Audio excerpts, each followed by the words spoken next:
Zelensky এখন প্রকাশ করে দিছে যে যুক্তরাষ্ট্র সহায়তা চাইছে। তার মানে কি ট্রাম্প আসলে সহায়তা চাইছে জেলেনস্কির কাছে। এতে কি বোঝা গেল? বোঝা গেল আমেরিকা একটা কাগজের বাঘ। যতটা তারা বলে যে তাদের হ্যান আছে ত্যান আছে, এটা করে দেবে ওইটা করে দেবে, ড্রোনই ঠেকাইতে পারতেছে না। এই ৬০ ড্রোন ভয়ঙ্কর আওয়াজ দিয়ে নিচ দিয়ে যে আঘাত করে, সেগুলি নাকি মানে ঠেকানোর মতন কিছু ঠেকায়, কিন্তু তার মধ্যেও অনেকগুলো যে আঘাত করে এবং একেবারে সেই তাদের ঘাঁটিতে। এই সমস্ত দেখে মধ্যপ্রাচ্যে তো আরবদের এখন মানে ভয় ঢুকে গেছে। যদি এই অবস্থা হয় তাহলে তাদের নিরাপত্তা কোথায়?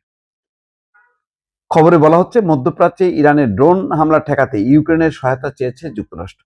ইউক্রেনের প্রেসিডেন্ট জেলেনস্কি আজকে এই কথা জানিয়েছেন। তিনি বলেছেন ওয়াশিংটনের এই যুদ্ধের পর তিনি প্রয়োজনীয় সহায়তা দিতে ইউক্রেনের বিশেষজ্ঞদের প্রস্তুত থাকার নির্দেশ দিয়েছেন।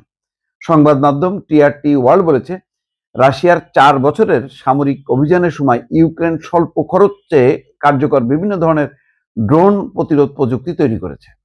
আকাশে উড়ে আসা হামলাকারী ড্রোনকে মাঝপথে ধ্বংস করতে সক্ষম এসব ড্রোন ইন্টারসেপ্টর কিয়েভ বিশ্বের সেরা প্রযুক্তিগুলির একটি বলে দাবি করেছে। অর্থাৎ তাদের যে ড্রোনগুলো আকাশ থেকে উড়ে আসে সেগুলি আকাশেই মানে ধ্বংস করার একটা ইন্টারসেপ্টর বলে সেই যন্ত্র তাদের আছে খুব কার্যকরভাবে। গত মঙ্গলবার জেলেনস্কি মধ্যপ্রাচ্যের যুক্তরাষ্ট্রের মিত্র দেশগুলোর কাছে একটি প্রস্তাব পাঠান। তিনি বলেন তাদের কাছে থাকা কিছু আকাশ প্রতিরক্ষা ক্ষেপণাস্ত্রের বিনিময়ে ইউক্রেন এসব ড্রোন প্রতিরোধ প্রযুক্তি দিতে পারে যা ইরানের ড্রোন হামলা মোকাবেলায় আরো কার্যকর হতে পারে। অথচ দেখেন ইউক্রেন আমেরিকা ইউরোপের কাছ থেকে অস্ত্র নিয়ে সেই অস্ত্র মানে ব্যবহার করে রাশিয়ার বিরুদ্ধে, অর্থাৎ যুদ্ধ করে বা প্রতিরোধ যুদ্ধে অবতীর্ণ হয়। সেই যুদ্ধবিধ্বস্ত ইউক্রেন সহায়তা দিতে চায় এবং যুক্তরাষ্ট্র সেই সহায়তা নিতে চায়।